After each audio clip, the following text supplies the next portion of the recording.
जय श्री कृष्ण वैष्णव। पवित्र एकादशी की मंगल बधाई। प्राय जब भी पवित्र एकादशी की बात होती है तो पुष्टि मार्ग की सृष्टि को भी ऐसा लगता है कि ये उत्सव मात्र पुष्टि मार्ग में मनाया जाता है, पर ये चीज पूरी तरीके से सत्य नहीं है कि ये उत्सव अपने आप में पांचरात्र में बताए हुए उत्सवों में से एक है और ये उत्सव पूरी वैदिक सृष्टि में मनाया जाता है। हालांकि आज के टाइम पे उत्तर भारत में जनरली इसको लोग बहुत कम मनाते हैं। तो पुष्टि मार्ग में पवित्र एकादशी मात्र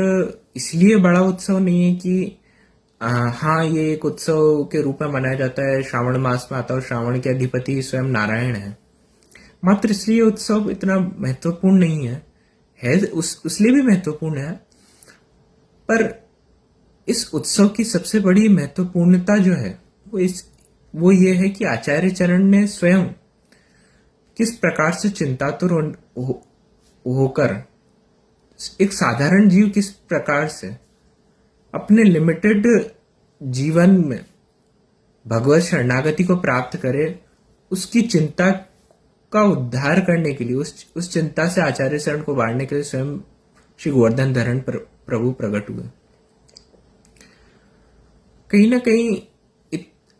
हर प्रकार से आचार्य चरण ने ग्रंथों का प्रतिपादन उस समय भी शुद्धाद्वैत के द्वारा किया था,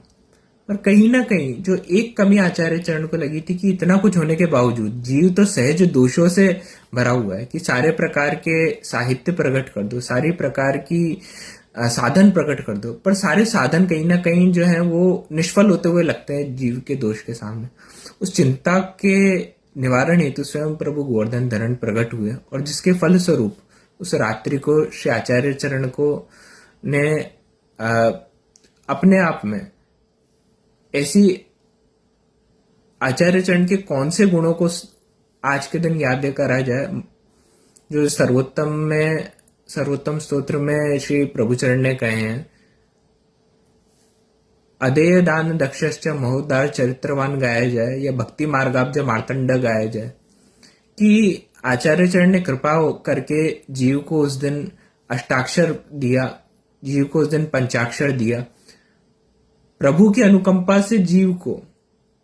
उस रात्रि के माध्यम से अष्टाक्षर मिला, पंचाक्षर मिला, प्रभु का सबसे लावण्यमय स्वरूप और स्तुति मधुराष्टक मिले और फल रूप में सिद्धांत रहस्य प्रकट हुआ। ये रात्रि अपने आप में, ये महानिशा अपने आप में इसका फल है कि किस प्रकार से जीव की निस्साधनता को देखते हुए श्री आचार्य चरण ने अपने निज सृष्टि के ऊपर क्या कृपा करी। और जिस प्रकार से आचार्य चरण निरोध लक्षण के अंत में कहते हैं कि नाता परतर मंत्र, नाता परतर स्तव, नाता परतरा विद्या तीर्थम, नाता परात परम, माने जीव का जब प्रभु में निरुद्ध हो जाए तो इससे बड़ा कोई मंत्र नहीं है, इससे बड़ा कोई स्तव नहीं है, इससे बड़ा कोई विद्या नहीं और इससे बड़ा कोई तीर्थ नहीं है। तो आचार्य चरण ने कहीं ना कहीं जीव के लिए सबसे इजीएस्ट पाथ खोल के रखा कि किस प्रकार से इंसान सहज में शरणागति के जरिए प्रभु की भगवत प्राप्ति कर सकता है। आचार्य चरण ने कहीं ना कहीं सबसे विलक्षण चीज जो प्रकट करके दिखाई है वो ये करके दिखाई है कि आचार्य चरण ने वैदिक पांचरात्र के नियम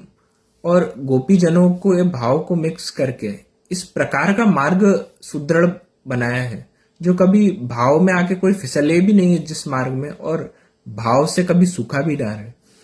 इस प्रकार की अनुकंपा आज के दिन आचार्य चरण ने पूरी सृष्टि पे करी है। अगर हम आज के दिन ये जेन्युइनली भी कोशिश करेंगे कि हम यथाशक्ति आचार्य चरण ने जो इस निसाधन मार्ग को प्रकट किया उसको हम जी सकें, तो ये आचार्य चरण के लिए सबसे बड़ी भेंट के रूप में होगा पवित्र द्वादशी के लिए, जो हम जैसे तुच्छ लोग आचार्य चरण के युगल चरणारविंद में दे सकें। जय श्री कृष्ण।